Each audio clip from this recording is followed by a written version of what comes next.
Hey!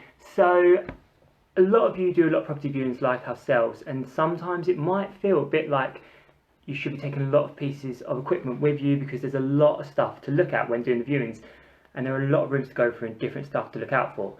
So I just wanted to do a quick video just to share what Tasha and I actually take with us, in case it's any use to you when you're doing any viewings yourself. So if you have any questions about any stuff I'm going to show you, please drop a message in here or drop me privately. I'd be more than happy to share a bit more information. This by no means is an exhaustive list, it's just a few things we take with us, so it'd be interesting to know if anyone takes anything different with them.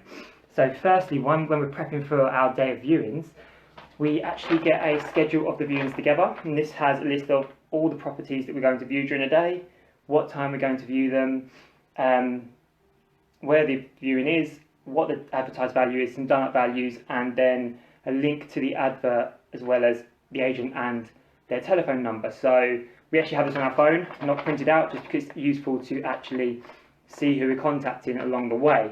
So that's the first thing we do, otherwise we won't know where we're going along the day.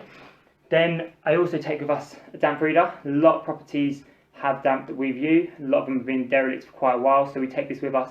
It can measure so many different types of walls. It can measure brick walls, it can measure plastered walls, it can measure wooden walls, or wooden material, just to see if there's any damp in there. So a really useful piece of equipment. I think it cost me about £20 online. Literally just has a few or two little points there that you pop into the wall. Really useful just to see whether there is any damp in the walls. Another thing, really important, torch.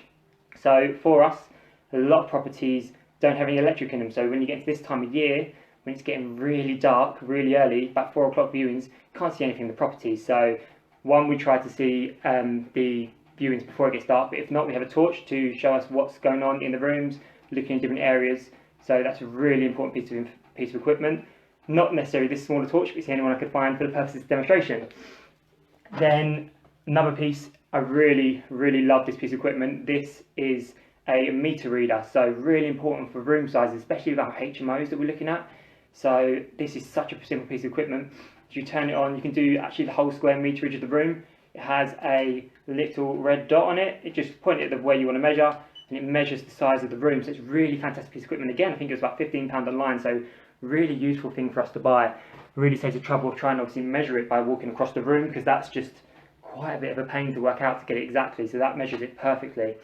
And then the final thing is actually a list of what needs to be done in the property. So we break this down per room, showing what we need to do. So when we're on our own, quite a few things to carry around, so this tends to get filled in afterwards. But if Tasha and I are together, then one of us will fill this in, one will do the different pieces of equipment. Another major piece of equipment is obviously our phones, so we can take photos of it, run some calculations, doing the figures for the properties afterwards.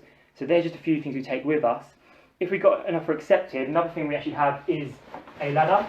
So this is really important because we want to get in the loft, see what's going on, because that's really important to see what's going on up there. Are we missing anything? Are we not? So just a few things we take with us. Just wanted to share that with you in case it's useful to anyone who's thinking of either getting into property or wondering what they should take with them. If anyone has anything else that they take with them that I've not covered, it'd be really interesting to know, because they're just a few bits we take, and it is quite hard when we're on our own to pop around each room and get all the readings at once. So it's really handy when there's two of us, but if not, it's just taking the time going around there, just explaining to the agent what you're doing. They understand that you need to get all this right. And yeah, just going from there. But I hope that's really useful for you all, and I'll speak to you all soon. Take care.